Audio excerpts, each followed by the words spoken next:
나눴고요. 2절로 갔는데 오늘 말씀해 보니까 하나님의 영을 어떻게 아느냐 하는 거예요. 왜냐하면 1절 말씀에 분별에 관한 이야기가 나왔어요. 분별의 은사입니다. 분별의 은사는 지난주에 말씀드릴 때 낮은 단계가 아니라고 했죠. 높은 단계라고 했죠. 그래서 이제 영적인 분별은 굉장히 고도의 이제 영성을 요구합니다. 말씀에 대한 충분한 지식도 있어야 되고 기도에 대한 어떤 깊이도 있어야 되고요. 또한 많은 경험을 통해서 이제 분별한다는 그 자체는 감별한다 하는 의미가 있는데, 영을 이제 광명한 천사처럼 나타났을 때 그의 실체를 알 수 있을 만한 그런 탁월한 능력이죠. 그런데 영적 싸움을 들어갈 때, 또 분별력을 가지고 있을 때 말씀에 대한 지식과 기도에 대한 영적 체험 가지고는 안 됩니다. 또 하나 중요한 요소가 있어요. 따라서 합시다. 거룩이다.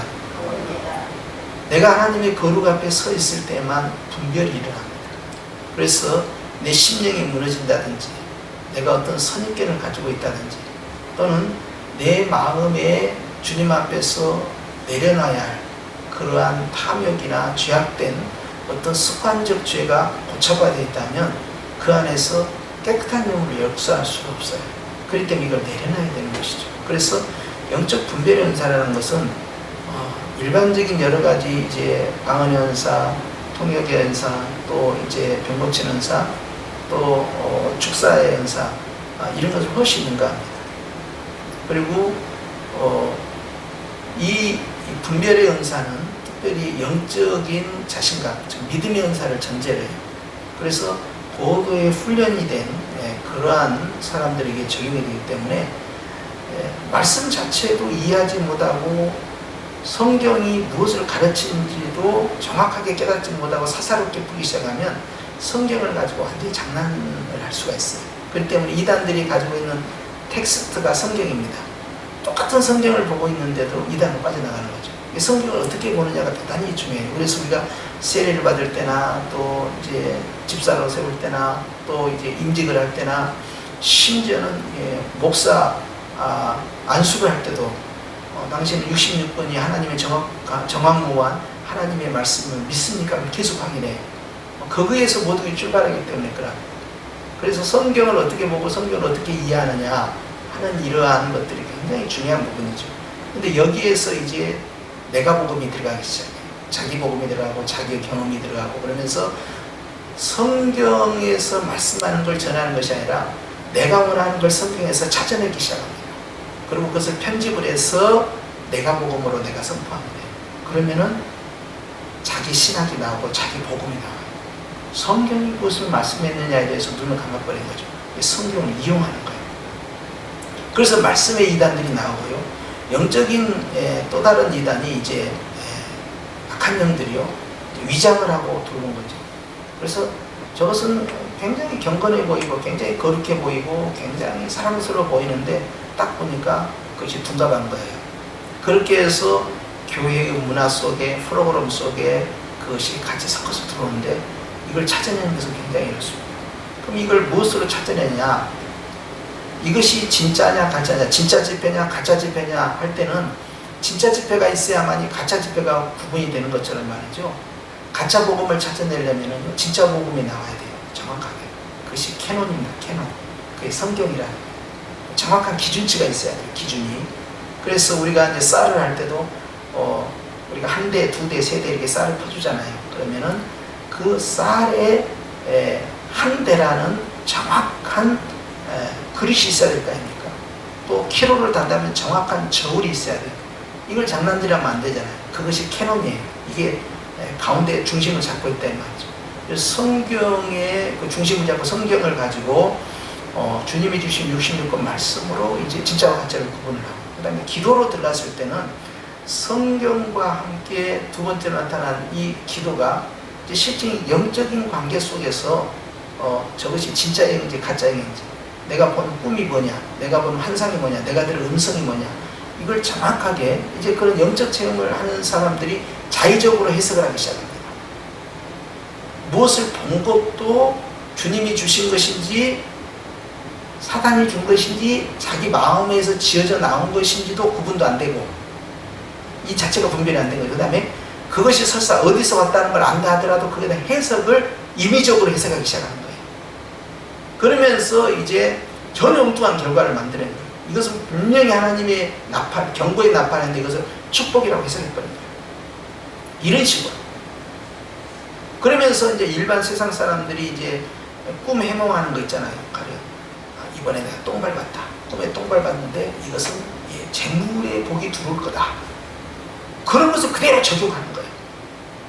그렇게 하면서 이제 나는 이제 굉장히 이제 오늘 복권을 산다든지 좋은 일이 생길 것 같고 뭐가 잘 될 것 같다. 또는 이제 갑자기 기도하다 보니까 그냥 큰 돼지 한 마리가 집 앞으로 푹 들어왔는데 이건 틀림없이 돼지꿈이니까 좋은 일이니까 그래가지고 내가 어디다 투자하면 되고 땅을 사면 되고 집을 사면 되고 이렇게 내가 하면 되지 않겠냐 하는데 전혀 터무니없이 그런 식으로 해석을 하기 시작합니다. 성경과 아무 상관없이 막 진행하는 거예요. 이러다 보니까 초대교회에 나타났던 그 영분별은 첫 번째는 교리적 영분별, 그러니까 말씀의 영분별이에요. 가짜 복음이 자꾸 들어오는 거예요. 오늘날에 나타나는 이런 신천지나 구원파나 다 마찬가지입니다. 다른 이단 속에서 나왔던 것도 말씀 가지고 다 장난질을 해버리는 거죠. 그러니까 성경에 대한 충분한 지식이 없고 이해가 없고 성경의 가르침이 뭔지를 모르기 때문에, 그런데 전문가가 위조 지폐를 딱 보면 이건 가짜입니다 하고 바로 그 자리에서 잡아낼 수 있는 것처럼 일정한 말씀이 훈련이 돼 있으면 딱 보면 이게 뭐야, 너무 유치해, 그것이 바로 드러나야 되는데 그거야. 대표적으로 빠져들어가는 것이 구원론이에요. 신천지가 됐든 구원파가 됐든 다 마찬가지입니다. 어디서 흔들어대느냐는 거예요. 구원 문제에서 흔들어대는 거예요. 칼빈주의를 중심으로 한 개혁파나 이 알미니안을 중심으로 하는 이 감리교, 이 알미니안파들, 또 이 성결교든 침례교든 이 오순절 순복음이도 마찬가지예요. 대표적인 것이 구원론에서 흔들리는 거예요. 구원을 받았냐는 거예요. 정말 구원을 받을 것이다 라고 이야기해요. 구원을 받았냐? 구원을 받을 것이다. 받았냐와 받을 것이다는 하늘과 땅 차이입니다. 받게 될 것이다. 받았느냐? 완전히 다른 이야기를 하거든요. 로마 캐톨릭 같은 경우도 알미니안과 똑같습니다. 받게 될 것이다. 이해. 그러니까 어떤 관점에서 어떻게 말씀이 풀어지고 있는지 이해를 못하니까 거기다 예화를 딱 집어넣고 양념을 딱 쳐버리고 그러면요, 무엇이 복음인지 몰라요. 그냥 그 예화 설교를 즐겨 듣는다든지 또는 성경을 단편적으로 해석하는 걸 가지고 내가 뭔가 액션을 해야 되고 내가 회개를 해야 되고 내가 뭔가 결단을 내려야 되고 내가 뭔가 하나님 앞에서 좀 보여드려야만 뭐가 될 거라고 생각하는 그러한 문화 속에 굉장히 빠져있죠. 이거 율법주의죠. 전부 다 행위주의예요. 불교도 마찬가지고 캐톨릭도 마찬가지고 유교도 마찬가지고요, 이슬람교도 마찬가지고요. 개혁 신학 외에는 다 은혜 복음이 아니고 믿음의 복음이 아니고 행위 복음입니다. 내가 뭔가를 해줘야 돼요. 그러니까 항상 구원은 상수가 아니고 변수입니다. 움직일 수밖에 없다는 거예요. 자, 교리적인 영분별에서 일단 실패를 했기 때문에 그 다음부터는 영적인 영분별에 성공하겠습니까? 자, 마호메 씨 동굴에 들어갔어요. 그가 돈 많은 과부하고 결혼을 했습니다. AD 7세기에 동굴에 들어가서 수련을 쌓습니다. 그런데 그 안에서 수련을 쌓다가 그 동굴 안에서요, 음성을 들었다는 거예요. 환상을 봤다는 거예요. 즉 계시를 받았다는 거예요. 거기서부터 출발한 거예요. 코란경이. 그리고 성경을 다 뒤집어엎은 겁니다. 그리고 이것을 확장시켜 나가기 위해서 군사력을 동원해서 무자비하게 침략하기 시작합니다. 그리고는 북부 아프리카를 중심으로 해서 중동 지역을 야금야금 먹고 가기 시작한 거예요. 유대교는 아닙니까?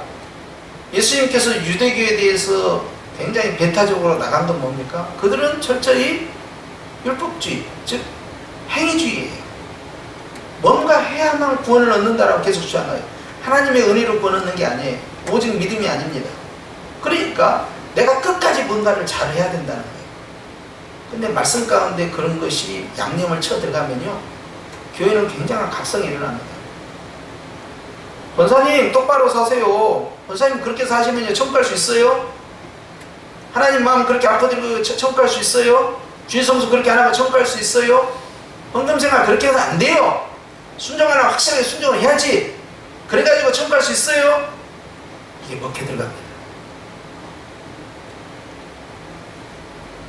이런 가짜 복음이 얼마나 성경을 떠나서 CTS, CBS를 통해서 막 나가는 거예요. 그냥 행위복음이. 그리고 거기에 뭔가 있는 것처럼 또 사람 마음은 공짜로 거저받으면 굉장히 미안한 생각을 갖는 거예요. 그러니까 내가 오직 예수로만 구원한다는 거에서 자꾸 나도 뭔가 좀 해드려야 될 텐데, 이런 식으로 생각이 딱 결합되다 보니까 와가지고 풋풋하는 거예요. 구원 언제 받았습니까? 확실히 구원받더라고 자신할 수 있습니까? 당신이 구원받다는 증거는 뭡니까? 그런데 정말 성경에 보면 당신이 구원받다라고 말할 수 있을까요? 자, 여기를 보십시오. 이 구절을 어떻게 해석하시겠습니까? 넘어가는 거죠. 왜? 구원의 확신이 없었기 때문에. 내가 가지고 있는 것도 정확하게 인식을 못하니까 쉽게 훅 넘어가는 거예요. 이단이 공격이 오지 않고 영적인 환란이 없을 때는요 아무 문제가 없어요. 그런데 일단 공격이 시작되면요 우수수수 무너져요. 그래서 한국교회가 말씀교육 잘 가르쳤다, 사도신경으로 무장을 잘 시켰다, 소유림다 교육 잘 시켰다, 이게 다 깨져버린 거예요. 언제? 신천지 때문에. 특히 장로교는 더 말씀 훈련 잘 시켰다는데 말씀 훈련 잘 시킨 것이 아니라 무너져가는 것을 전국적으로 다 보여준 거예요. 그래서 교회들이 크게 놀란 거죠. 와, 덩치는 컸는데 체력은 너무 약하다. 이 정도의 기본적인 구원론도 확립되지 않고 그저 교회만 나오기 위해서 신앙생활만 하겠구나. 구원의 확신도 없이 구원 받았다라고 그냥 다짐만 해준 거예요. 내가 정말 구원 받는지 나도 모르는 거예요. 내가 중생의 경험이 없어. 주님을 만난 경험도 없고 말씀을 통하여 기도를 통하여 삶을 통하여 주님을 정말 경험한 그런 체험적 신앙이 있지도 않아요. 믿음이 없는데 체험까지 없으니 얼마나 흔들리겠어요 이제. 그러니까 교리적인 이단들이 들어오게 되고 그 다음에 영적인 이단들이 같이 들어오는데 사단의 역사가 나타나는 거죠.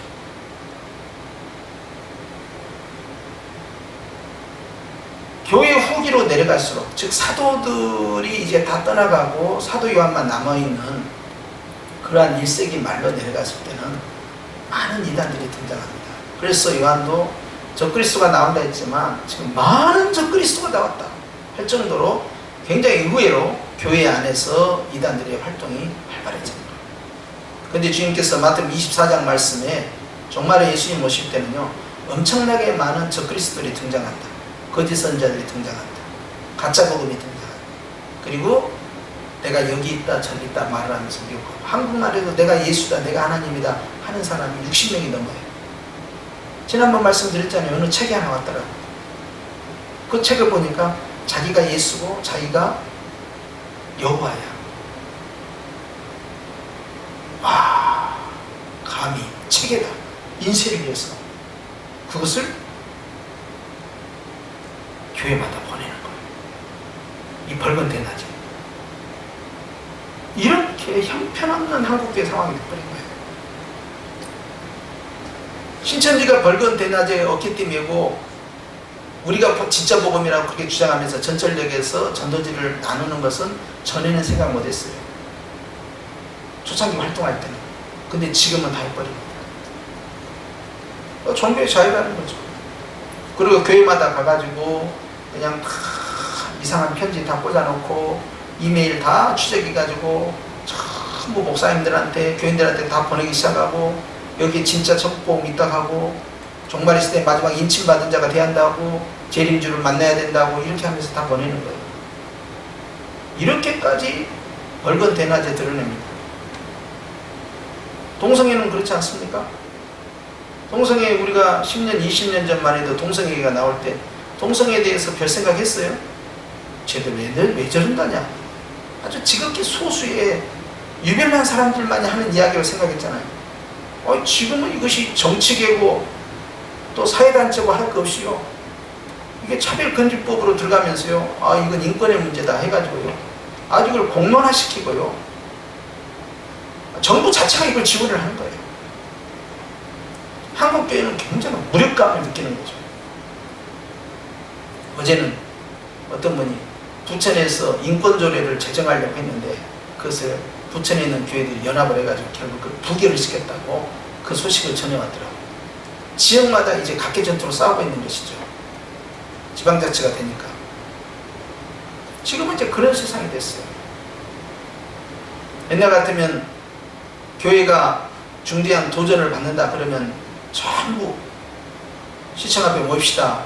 그러면 그냥 막 수만 명이 모이는 그런 시대가 아닙니다, 이제. 그만큼 개인주의가 강화가 됐어요. 그리고 영적인 것에 대해서요, 민감하지가 않습니다. 그런데 하나님의 영과 적그리스도의 영으로 나눠지는, 즉 거짓의 영으로 나눠지는 그 기준을 사도 요한이 당시에 기준으로 세운 것은 기독론이었어요. 예수다. 특히 예수님이 어떤 부분이냐, 예수님이 육체로 오신 것을 시인하느냐 시인하지 않느냐. 오늘날에 있어서는 이 문제를 가지고 논쟁을 하지 않죠. 그런데 당시에는 영지주의라는 게 있었습니다. 아주 강력한 이단이었어요. 영지주의는 육체라는 것은 더러운 거니까 영은 좋은 것이고, 그러니까 이게 전부 이 플라톤의 이런 사상에서부터 히랍의 영향을 다 받은 거예요.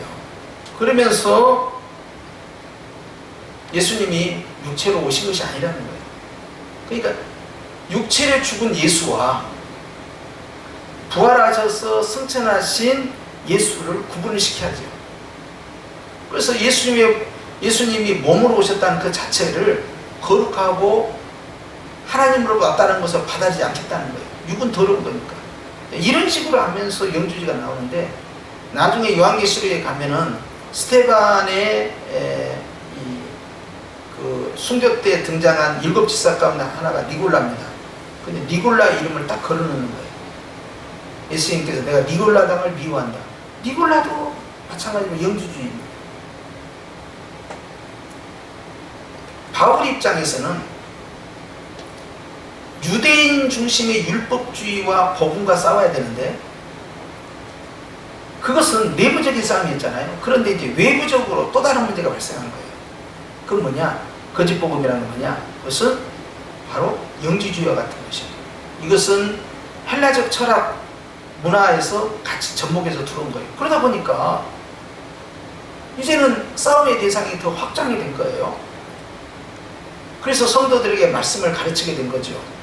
그러니까 이제는 예수님만 믿으면 천국 간다고 단순히 생각했다가 이제는 상대가 무엇으로 미혹하는가 거기까지 다 공부를 해야 되는 그런 상황까지 간 거예요.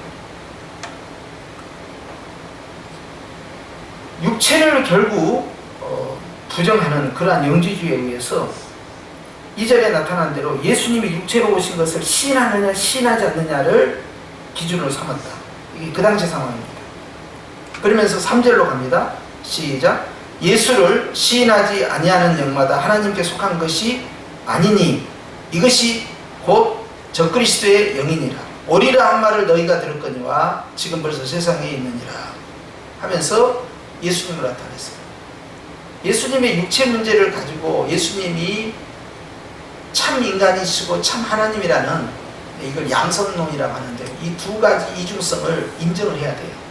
그런데 영지주의자들은 인정하지 않았다는 거예요. 자, 오늘날에 있어서도 하나님의 말씀을 영적으로 분별하는 중요한 기준치가 있습니다. 구약을 해석할 때나 신약을 해석할 때나. 그것은 예수님이에요. 사도 요한이 말할 때 예수님이 육체를 입고 왔느냐 육체로 입고 오지 않았느냐 라는 것을 기준으로 삼았다면 오늘날에도 여전히 예수님이 그 기준에 들어있다는 거예요.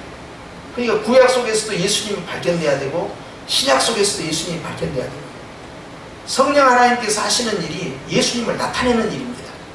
그리고 예수님의 말씀을 증거하는 일이에요. 성령의 역사가 그거란 걸 알아야 돼요. 은사가 아닙니다. 은사가 아니에요. 성령님이 은사를 주신 이유는 예수님을 나타내기 위한 목적이었어요. 그렇기 때문에 은사를 받은 사람이, 능력을 받은 사람이 예수님이 그 안에 중심이었으면 끝나는 거예요. 말씀도 마찬가지예요. 제가 말씀을 전하는데 예수님을 드러내지 않고 있다면 끝나는 거죠. 성도의 삶도 마찬가지예요. 교회 활동도 마찬가지예요. 봉사와 섬김도 마찬가지예요. 예수님이 나타나야 된다는 거예요. 예수님이 나타나지 아니하는 교회의 역할이나 성도의 섬김은 그것은 자기를 드러내게 되게 됐어요. 예수님을 드러내라는 것이죠. 그렇기 때문에 봉사한 다음에 수고하셨습니다 그러면 우리는 습관적으로 주님이 하셨습니다 하고 대답하는 거예요. 이유가 뭐예요? 나를 자꾸 죽이는 거예요. 습관적으로. 그리고 주님을 습관적으로 드러내는 거예요. 애쓰셨습니다. 주님이 애쓰셨습니다. 기도응답, 특별기도 100일 기도 해가지고 응답받았네요. 그냥 금식하면서 철학기도 하면서 기도하려고 정말 애썼다. 나는 애쓴 거 없습니다. 예수님께서 수고하셨습니다. 습관적으로 계속 하는 거죠. 주님을 자꾸 드러내는 거예요. 안 그러면 내가 말이야 금식을 어떻게 하고 기도를 어떤 방식으로 했더니 응답이 진짜 잘 되더라. 그리고 장소가 있더라. 어느 장소에 가서 기도해야 되고 어느 시간에 기도해야 되고 어느 기도원에 가서 기도해야 되고 그리고 어떤 방식으로 기도하니까 응답이 잘 되라. 이런 엉뚱한 이야기를 계속 하기 시작한 거예요. 그것은 사람마다 다 틀려요. 기도 방식이란 게 내가 했던 방식이랑 옳은 게 아닙니다. 각자마다 훈련받은 대로 자기 체질에 맞는 대로 여러 가지 다양한 기도의 스타일이 있어요. 그것이 중요한 건 아니죠. 본질은 뭐예요? 예수님이 드러나야 돼요. 영적 기도가 뭡니까? 영적 기도는 딱 하나예요. 여러분, 영적 기도는 성령님이 임하시면 영적 기도입니다. 내가 누누이 말씀을 드리지만 방언 기도를 해도 방언 기도하는 가운데 성령이 그 기도를 이끌고 하시면 그게 영적 기도예요. 근데 방언 기도를 하는데 막 혈기가 나오고 감정이 나오고 속상함이 나오고 막 분노가 나오고 말이야 미움이 나오고 어떻게 그게 성령의 역사를 할 수 있어요? 내가 외국 방언을 쓰든 천국 방언을 쓰든 상관없어요. 그것은 영적 기도가 아닙니다. 그게 육적 기도예요. 방언이라는 행위 자체가 영적 기도가 아니라는 이야기예요. 내가 한국말을 해요. 한국말을 하고 내가 묵상 기도를 해요. 근데 성령께서 나를 끌고 가셔요. 내가 성령을 끌고 가는 게 아니에요. 나와 성령이 함께 가는 것도 아니에요. 성령 주종박에 성령이 나를 끌고 가요. 내 기도가 성령의 이끌림을 받고 있는 거예요. 그러면 그게 영적 기도예요. 한국말 기도. 복음을 전하는 이 설교도 마찬가지입니다. 설교자들은 알아요. 지식으로 가르치느냐 성령의 이끌림으로 전하느냐 자기는 알아요. 우리가 기도하면 아는 것처럼 자기는 압니다. 성도들이 은혜를 받았느냐 안 받느냐 이해를 했느냐 안 했느냐 뭐 졸았느냐 안 잘했느냐 그건 전혀 중요한 문제가 아니에요. 내가 많이 웃겼느냐 분위기를 그냥 업되게 했느냐 이건 전혀 중요한 문제가 아닙니다. 자기는 알아요. 자기 양심은 성령께서 임하셨느냐 아니면은 내가 배운 대로 가르치고 있느냐 완전히 내용이 달라진 거예요. 그렇기 때문에 오늘날에 있어도 기준치가 그겁니다. 예수님이 드러났느냐는 거예요. 누가 예수님의 영광을 가르쳤느냐는 거예요. 그것은 중세도 교회가 가르쳤잖아요. 캐톨릭이. 예수님이 앉아야 할 자리에 마리아 앉혀놓고 거기에 교황을 앉혀놓고 사제들이 앉았잖아요. 내려오라는 거죠. 왜 거기 있냐는 거예요. 결혼하지 않고 독신으로 사는 것이 왜 그것이 경건이냐 이 말이야. 결혼하는 거예요. 사도들 가운데 결혼 안 한 걸로 이해되는 사람은 바울 한 사람인데 그것도 학자마다 논란이 있어요. 그러나 당장 일대 교황이 누구입니까? 베드로 아닙니까? 수장권이 그가 있으니까 베드로는 결혼했어요. 자기 장모가 있단 말이에요. 가버나움 아닙니까? 예수님이 거기서 공생의 사역을 시작했어요. 월세도 내지 않고 그냥 거기서 같이 사신 거예요. 가버나움에서. 바로 갈릴리 바로 옆에 있어요. 결혼했잖아요. 자기 와이프와 같이 다녔잖아요. 사역하러 다닐 때. 결혼이 무슨 죄입니까? 왜 결혼을 안 시킵니까? 안 시키니까 엉뚱한 일이 터지잖아요. 그래서 고아원이 생긴 거예요. 왜 수도원 옆에 고아원이 생겼겠냐? 왜 수녀원 옆에 고아원이 생겼냐 말이에요. 중세 때. 왜 생겼겠어요? 왜 사람이 사람의 기본적인 하나님이 우리에게 주신 것을 자꾸 억압을 하고 금욕을 하냐고. 금욕으로 해서 될 문제가 아니에요. 영지주의자들은 금욕도 강조합니다. 영지주의가 둘로 갈라져요. 하나는 첫째는 금욕주의예요. 이게 행위죠. 행위구원이죠. 또 하나는 뭐예요? 육은 더러운 거니까 중요한 거 아니니까 마음껏 살아라는 거예요. 마음껏 살아라는 거예요. 영만 깨끗하면 된다는 거예요. 그게 완전히 타락한 거예요. 타락한 거. 하나는 완전히 금욕하는 거예요. 둘 다 아니에요. 구원과 아무 상관이 없는 거예요. 구원받은 우리가 예수님의 인격을 닮아가고 예수님의 삶을 닮아가고 성경이 우리가 원하는 그러한 삶을 살아가는 거예요. 그것은 구원과 관계없어요. 왜요? 구원받았기 때문에 하는 거예요. 구원받은 자로서 어떤 삶을 살 거냐? 왜? 구원받음으로써 우리가 하나님을 향해 호칭이 바꿔집니다. 아빠, 아버지로 바꿔져요. 그러면 그 아버지를 기쁘시게 하기 위해서, 아버지를 즐겁게 해드리기 위해서, 아버지께 영광 돌리기 위해서 나는 어떤 말을 하고 어떤 행동을 하고 어떤 생각을 하고 어떻게 해서 돈을 벌고 어떻게 해서 장사를 하고 어떻게 해서 직장생활하고 어떻게 인간관계 어떻게 사회생활을 할까, 이런 걸 통해서 어떻게 하면 하나님을 기쁘시게 할까, 하나님이 어떤 걸 좋아하실까, 이게 본질입니다. 요즘 사회에서 흔히 말하는 대로 그게 핵심 가치예요. 그게 무엇이 중요하냐 이 말이에요. 뭐가 중요하냐, 내가 왜 존재하냐고, 내가 왜 사냐고, 내가 왜 밥 먹죠? 내가 왜 공부해야 되죠? 왜 내가 돈 벌어야 돼? 내가 왜 가정을 이루어야 되죠? 내가 왜 직장 생활하고 내가 사업을 하고 부자가 돼야 되고 또 승승장구해야 되죠? 이유는 딱 하나예요. 뭐. 어떤 환경에서도 하나님께 영광이에요. 어떻게 하면 주님을 기쁘시게 할까요? 교회도 마찬가지예요. 제가 여기 와가지고 이제 제가 열심히 목회를 해가지고 우리 교회가 갑자기 1년 만에 막 5,000명이 돼버리고 놀라지도 않는 것 봐봐. 붕 안 될 줄 알고 아예 그냥 반응도 안 하시고 그냥 2년 만에 막 10,000명이 돼버리고 그냥 매년마다 막 3만 명, 4만, 5만 명 되면 어떻게 되는지 아십니까? 겉으로는 예수님이 교회의 주인이십니다 그렇게 하고요, 속으로는 내가 왕이에요. 안 그럴 것 같죠. 사람을 믿으면 안 됩니다. 겸손은 아무나 하는 게 아니에요. 예수님의 레벨에 있는 사람이 할 수 있는 거예요. 나는 온유하고 겸손하니 너희는 내게 와서 배우라는 거죠. 아무나. 없을 때야 겸손하지. 없을 때야. 돈 없을 때 누구나 다 겸손하지. 겸손 안 하면 어떻게 할 거예요? 그냥. 돈 없는데도 그냥 겸손 안 하면 진짜 사람들이 뭐라고 생각하겠어요? 그러나 그건 중요하지 않습니다. 정말 잘나고 똑똑하고 승승장구하고 모든 것을 다 얻은 것 같고 정말 쫙 위에서 한 시대를 말이에요 흔들만한 엄청난 위치에 있을 때, 그때 내가 없어져야 돼요. 근데 처음에는 그래요. 다 하나님의 영광입니다. 요즘은 또 찬송가도 보고 있잖아요. 하나님의 은혜라는 찬송가가 있어요. 가사는 기가 막혀. 그거 불렀다고 해서 그렇게 되는 게 아니에요. 그것 다 불러도 돼. 다 주님이 하셨습니다 하면서 이제 썰을 풀기 시작하는 거예요. 내가 어떻게 했냐면 미안한 말은 네가 어떻게 한 것이 하나도 궁금한 게 아니야. 그게. 결국 네 말이 나온다고. 너를 통하여 주님이 어떻게 하셨는가를 이야기하셔야지. 지금부터 너의 실패를 이야기하고 너의 교만을 이야기하고 너의 무너짐 속에서도 주님이 너를 어떻게 끌어올렸는지, 이 자리까지 오게 했는지 양심적으로 이야기해야 될 거 아니에요. 그런데 그렇게 되겠냐 이 말이에요. 어디를 가든 사람들이 이렇게 해주고 말이죠. 그러니까 사람들이 돈이 좋다는 거예요. 어디를 가든 돈 있고 부자고 말이죠. 아무리 스펙이 좋으면 뭐합니까? 돈이 없으면 사람들이 무시해요. 요즘은요.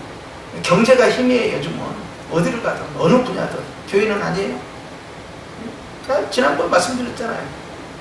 내가 대형교회 목사면 내가 총회 가서 발언할 때 그만하시오 이런 말 안 합니다. 지난번 뭐 발언하니까 그만하시오 보니까 잠깐 기다리고 내가 할 말 다 했지. 안 되는 거예요 이게. 사당도에 있는 성령교회가 20만 명 모인다. 그리고 제가 나가서 발언 거는 발언하기 시작합니다. 다 경청합니다. 왜 그래야 되는데? 왜?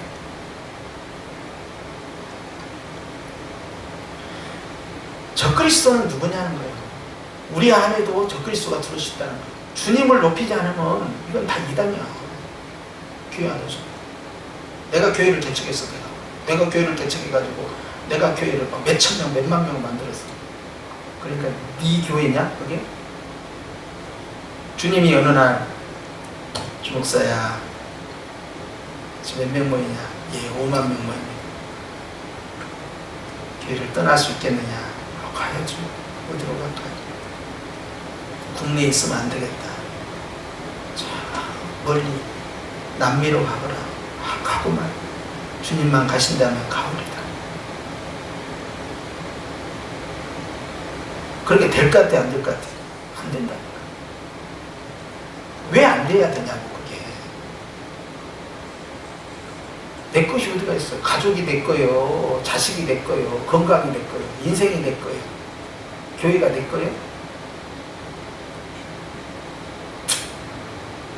이게 문제예요, 지금. 말로는 예수님이 교회의 주인입니다 해놓고 다 우리가 주인이 되는 거야, 지금. 그래, 뭐 지금 막 분쟁하는 교회들 막 이 소식이 들려올 때마다 진짜 적은 밖에 있는 것이 아니라 안에 있구나. 와르르 막 무너지는 거야. 전에는 내가, 야, 저게 진짜 대단하다. 정말로 특히 요한계시록을 가지고 한국교회를 들었다 놨다는 교회야. 와, 정말 대단해. 재림하신 예수님을 저렇게 사모한단 말이지. 그래, 그거야. 주님을 저렇게 사랑하다니. 좋아. 이게 지금 끝까지 그렇게 가는 거야. 지금 그게 아니잖아요. 제사싸움하고 있잖아. 아니란 것이 드러나 버렸잖아요.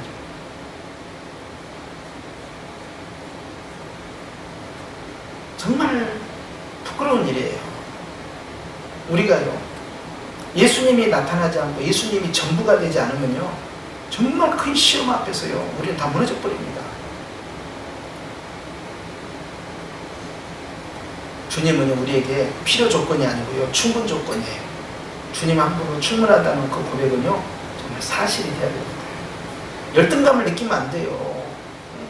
다른 집 아이가 잘 되고 다른 집 자녀가 잘 되고 상대적으로 말이죠, 부자가 되고 그냥 돈도 많이 벌고 승승장구하고 나는 그렇지도 못하고, 거기에 대해서 열등감을 가지면 안 됩니다. 큰 긍지와 자부심, 그걸로 하나님은 평가하지 않아요. 내가 주님과 아름다운 관계 속에서 예수님만을 사모하고 예수님을 나타내고 있으면요, 주님은 엄청나게 나에게 아름다운 것들을 예비하고 계시는 거예요. 그것을 빼앗겨서는 아니 돼요. 그러니까 내가 세상에 있는 것들은 다 배설물로 여긴다. 이건 바울의 진짜 고백이에요. 그거 나는 오직 예수님 안에서만 발견되기를 원합니다. 나는 예수님이 최고야. 나는 그것이 충분 조건이에요. 그게 전부입니다. 그걸로 충분하다는 거예요. 그러니까 다른 거 필요 없다. 그러니 이런 사람을 세상이 어떻게 감당하겠어요? 그런데 교회에서 재산 싸움 할 수 있습니까? 은퇴할 때 분열이 일어날 수 있어요? 뭐 하자는 거야 지금 교회에서. 적그리스도가 교회 안에 이미 들어와 있다는 거야. 탐욕이고 욕심이고요, 예수님만 나타내지 못하도록 하는 그런 수많은 가짜 문화들, 예배를 막 치장을 하고 굉장히 놀아도 있는 것처럼 말이야. 우리 교회처럼 이렇게 투박하게 예배드리면 잘 안 계신가 보죠. 먼저 좀 멋지고 인테리어도 잘하고 그냥 우아하게 하고 막 그런 뭔가 있을 거 아니에요. 분위기에 휩쓸리면 안 되지. 거기에 무슨 성령의 역사가 있냐. 마가다락방의 역사는 뭐예요? 아무것도 없더라고. 가보니까 마가다락방 뭐가 있어. 뭐가 마음을 다하여 합심하여 기도할 때 성령께서 임하신 거예요. 성령님은 또 겸손의 영이잖아요. 여러분, 예수님을 드러내는 일에 힘써야 합니다. 교회가요. 우리가 가는 길이 옳아요. 지금 잘 가고 있는 거예요. 다른 교회하고 자꾸 비교하지 마세요. 목사님, 우리도 뭔가 해봐야 되겠어. 뭔가 하고 싶죠. 부흥도 시켜야 되고 성장도. 말씀은 고마운데요, 그러다가 나중에 큰일 납니다.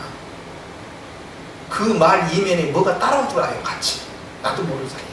그런다고 해서 부흥하지 말자, 성장하지 말자, 그렇게 할 목회자가 어디가 있어요? 다 그걸 원하죠. 근데 본질이 뭐냐를 더 집중해 줘야 돼요. 그러면서 건강하게 성장해야 돼요. 엄청나게 성장해가지고 막 몇십만 명, 몇백만 명 모인다고 하는데 세상에 조롱거리가 돼버리고 있지 않습니까? 지금. 안 믿는 데에서도 공중파에서 막 까버리잖아요. 뭔 창피냐 이거야. 우리 교회는 작으니까 취재도 안 와. 크면 와서 비리, 주님한 목사 비리가 뭐냐. 말씀의 문제가 있냐, 생활의 문제가 있냐. 안 와, 오지도 않아, 작으니까. 응? 여러분,